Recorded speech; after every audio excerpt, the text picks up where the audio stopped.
Je suis d'une famille donc catholique et bon, sans que ce soit, il n'y avait pas de bigote de bénitier, comme on dit, grenouille de bénitier. Non, on était catholique, pas à fond, on va dire. J'étais dans les écoles catholiques, etc. Le catéchisme, c'était le seul cours où on pouvait ne pas avoir travaillé, on ne se faisait pas disputer. Donc voilà, c'était pris un peu à la légère. Il y a eu 1 ou 2 prêches du curé qui m'avaient touchée, mais je n'étais pas plus intéressée que ça. Jésus, je ne connaissais pas, c'était le petit Jésus dans la crèche au moment de Noël. C'est tout, je ne savais pas plus, ça ne m'intéressait pas plus. Par contre, je passais beaucoup de temps à méditer en regardant à ma fenêtre le soir, le paysage, on était en campagne. Et je pense que sans le savoir, Dieu entendait mes réflexions, ça c'est sûr. Et voilà, à mesure, donc jusqu'à l'âge de 12 ans, l'âge de la communion, après, comme mon frère aîné et ma sœur aînée, le cadeau de la communion étant arrivé, on a laissé tomber. Et je ne croyais plus en Dieu, parce que je pensais qu'on avait inventé Dieu pour se rassurer, parce que la vie était inquiétante. On était en pleine guerre froide à ce moment-là, entre Russie et États-Unis. C'était une période, comme il y a toujours eu des angoisses de toute façon, puisque l'homme est un peu fou, il gère la vie d'une manière un peu folle. Je voudrais m'adresser d'ailleurs à tous ceux qui n'ont pas confiance dans la vie, qui se demandent mais où va le monde, voilà, parce qu'il y a la folie des hommes, on se demande qu'il y a un Dieu qui surveille tout ça. Mais voilà, donc je ne connaissais pas Dieu, lui me connaissait. Et entre autres épisodes de choses qui m'ont touchée, il y a sur le lit de mort de ma grand-mère, j'étais bien embêtée en la voyant, je me suis dit, elle a cru toute sa vie, j'étais plus que 18 ans, on va dire environ 18 ans, et elle a cru toute sa vie, puis elle s'est fait avoir. Pas de chance, il n'y a rien. J'en étais persuadée. Pour moi, j'étais persuadée qu'il n'y avait vraiment rien. Et je m'étais dit, il faudrait qu'il y ait quelque chose pour ceux qui croient. Mais rien pour ceux qui ne croient pas, parce que la vie, ça me suffit, j'ai pas envie d'une deuxième vie comme celle-là, quoi. Ça ne me tentait vraiment pas. Et donc, les années ont passé. Des témoins de Jéhovah aussi étaient passés chez mes parents. J'étais là ce jour-là, c'est moi qui leur avais ouvert. Ils avaient eu une réflexion qui m'avait touchée en me disant, cette belle maison, est-ce qu'on pourrait imaginer qu'elle s'est montée toute seule sans qu'il y ait des maçons, un architecte, des maçons, des menuisiers? Et j'ai dit, non. Voilà, le monde c'est pareil. Ah oui, bon. Et puis ça ne m'intéressait pas plus, au revoir. Mais tout ça, c'était des petites graines semées quand même. Et dans les 20-23 ans à peu près, je suis allée à Montpellier pour des études. Et là, j'avais un voisin, qui est devenu un ami, qui lui était étudiant en théologie. Il avait déjà fait des études à Collonges. Et là, il était à la fac de théologie protestante de Montpellier. Et en fait, il était toute la journée dans ses bibles, concordances et autres dictionnaires bibliques. Et moi, ça me surprenait. J'étais à fond partie dans des études sur les plantes médicinales, sur l'homéopathie, avec une approche de l'homéopathie et de la médecine chinoise. Dans la médecine chinoise, on commençait par approcher le taoïsme. Base de la médecine chinoise, c'était la philosophie taoïste. Et ça me convenait bien parce que, à la base, sans le culte des ancêtres, la philosophie taoïste dit on ne sait pas ce qu'il y a après la mort, donc on n'en parle pas. Et moi, je trouvais ça très bien. Mais j'étais pas bien dans ce monde et je me demandais où j'allais. Et c'est vrai quand même que je me disais, je finissais par me dire je vais partir dans les missions, aider les gens pauvres parce que moi, cette vie ne m'intéresse pas. Alors autant que je fasse quelque chose d'utile. Et puis, ce voisin, donc, qui est ami, je lui ai passé mes feuilles sur le taoïsme pour qu'il s'intéresse, parce que je trouvais ça bien mieux. Je pensais qu'il fallait être un peu bête pour croire en Dieu. Et il les a lus. Il les a pas rejetés, il les a lus et il m'a dit, mais tu sais que si je ne connaissais pas bien la Bible pour savoir que ça n'est pas dedans, ça pourrait coller, parce que ce qui est mis, c'est intéressant, mais il n'y a pas Dieu dedans. C'est tout, la différence. Ah, alors je me dis, bon, bien. Puis il a commencé à me parler de différentes choses, de la papauté, entre autres. Et je n'aimais pas la religion en soi, avec la papauté qui était directrice de conscience.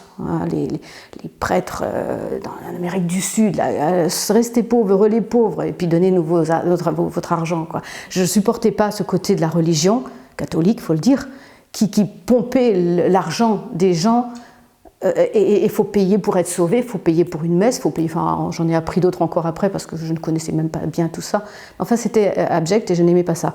Donc, quand il me disait que ça n'était pas du tout ce qui était dans la Bible et que la Bible même condamnait ça parce qu'on utilisait le nom de Dieu pour des fausses doctrines, j'étais contente. Il n'aime pas lui non plus ces choses-là. Pas mal. Et puis je lui avais fait part de ma réflexion sur le lit de mort de ma grand-mère, que donc il faudrait quelque chose pour ceux qui croient. Il m'a dit, mais c'est exactement ça. Ceux qui ont cru en Dieu, qui ont eu envie d'autre chose, Dieu donnera une vie éternelle. Mais ceux qui ne veulent pas, qui ne sont pas intéressés, qui ne veulent pas du tout entendre parler de Dieu, Dieu ne force pas la porte. J'ai dit, c'est bien, il est bien ton Dieu. Dans un premier temps, je suis restée là. Il m'a passé une Bible, un jour il m'a prêté une Bible. Heureusement qu'il me l'avait prêtée, que c'était à lui, parce que j'avais envie de la jeter par la fenêtre quand j'ai lu certains passages. Il y a des passages, quand on ne les comprend pas avec le contexte et puis aussi avec l'explication des images utilisées dans la Bible, on a envie de jeter le texte, quoi. Et en fait, donc petit à petit, il m'a aussi donné une revue sur le livre prophétique de l'Apocalypse. J'ai été vraiment intéressée. Non, c'était sur le livre de Daniel, prophétie de Daniel, avec la statue de Daniel. C'était assez époustouflant. J'ai commencé quand même à trouver ça assez fort. J'avais un ami qui était à la fac d'histoire et je lui ai demandé, mais il n'était pas croyant, et je lui avais demandé, est-ce que Jésus, d'un point de vue des historiens, il a existé ou pas? Et il me dit, oui, bien sûr qu'il a existé, mais c'est un petit malin, il a bien parlé, etc. Je me souviens toujours de sa réflexion. Quand il m'a dit ça, j'ai dit non. S'il a vraiment existé, c'est forcément le Fils de Dieu, parce que c'est pas possible autrement. Et à partir de là, je crois qu'en tout simplement, mon cœur se convertissait à croire en un Dieu créateur. Et il y a eu des études ensuite à l'église à Montpellier, l'église adventiste, sur le livre de Daniel, les prophéties de Daniel, suivies de l'Apocalypse. Et c'est vrai que c'était très intéressant, tout simplement, époustouflant de voir que Dieu, créateur, dirige les choses, qu'il y a eu une histoire humaine, l'être humain a voulu se séparer de Dieu, marcher sans Dieu, en croyant que Dieu n'était pas un Dieu d'amour. Il s'est séparé. Le salaire du péché, le salaire de la séparation avec Dieu, forcément, puisque c'est la source de vie, c'est la mort. Et Dieu nous donne un sursis, Dieu nous tend la main pour qu'on puisse venir à lui. Et c'était vraiment formidable de voir dans ces prophéties que les choses étaient prévues, parce que dans sa préscience, Dieu sait ce qui va se passer. Et il a un plan pour chacun, et il a un plan pour l'humanité, à savoir le salut. Voilà. Donc je me suis laissée vraiment convaincre. Il y a eu un moment où j'avais l'impression de devoir faire un pas en avant, avec l'impression aussi que je ne pourrais plus faire marche arrière. Ce qu'il faut, on peut toujours faire marche arrière. Dieu ne nous tient pas prisonniers. Et donc, à la fin des études du livre de Daniel, je me suis rendu compte que je croyais vraiment en Dieu. Voilà. J'ai suivi ensuite des études sur l'Apocalypse, mais là c'était un peu corsé. Je réalisais que je ne prenais que 10% de ce qui était dit par le pasteur, parce que je ne comprenais même pas le langage biblique vraiment. Il y avait des tas de questions. Donc j'ai pris des études avec le pasteur. Et on a étudié la Bible ensemble pour répondre aux questions qui faisaient encore barrage quand même pour accepter Dieu comme il est. Voilà. Ce changement progressif, qu'est-ce que ça a changé chez toi? Alors d'une vie plutôt désespérée, subie, une vie subie, où on avance parce que des fois plus jeune, j'avais eu envie de me suicider, mais j'avais peur de me rater. Alors ayant peur de me rater, je ne voulais pas le faire. Et puis voilà, donc une vie subie, non, c'est une vie parfois difficile, on ne peut pas dire le contraire, mais pleine d'espérance. Pleine d'espérance, la vie elle ne s'arrête pas à ce qui se passe maintenant, et c'est ça qui est formidable.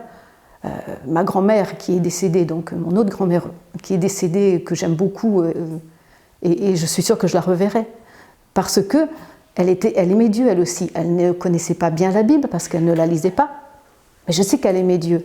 Elle avait un cœur plutôt sur la main et généreux, et puis moi je suis sûre que je la reverrai, donc je suis heureuse pour ça, mais pour vraiment que les gens qui n'ont pas d'espoir cherchent Dieu, demande à Dieu de se faire connaître, et il trouvera le moyen de se faire connaître, de savoir, qu'il puisse savoir qu'il existe. pour Et eux aussi. actuellement, dans ta vie, Dieu pour toi, c'est qui ou c'est quoi? Qu'est-ce que ça représente? Ah bien, c'est mon créateur, c'est lui qui me donne l'air que je respire, le souffle de vie tous les jours. C'est lui aussi qui comble toutes mes faiblesses. Quand dans les difficultés qu'on a tous, eh bien, on compte sur lui et il agit. Alors, certains diront oui, quand on veut s'aider, eh bien, oui, le ciel nous aide, toi, le ciel t'aidera. C'est pas un vain mot, enfin, c'est pas le hasard. Il y a des expériences avec Dieu qu'on fait au quotidien, en tant que parents, dans les difficultés qu'on peut avoir pour nos enfants. Ce serait long à raconter, mais il y a eu des expériences vraiment, vraiment fortes où, si ça n'avait pas été Dieu pour nous aider, pour nous sortir d'attaques personnelles, on était vraiment en difficulté. Ouais. Donc ça vaut la peine. Ça vaut la peine d'être avec Dieu. Ah oui, et puis c'est lui qui est notre créateur. Il est notre créateur et il nous redonnera la vie, ça c'est sûr, sans maladie, sans péché, sans méchanceté dans le cœur, parce qu'on en a tous des moments où eh bien non, chacun pourra avoir sa place, chacun sans se battre, il n'y aura plus besoin de se battre pour vivre, il n'y aura plus besoin de faire grève. Voilà, ça c'est sûr.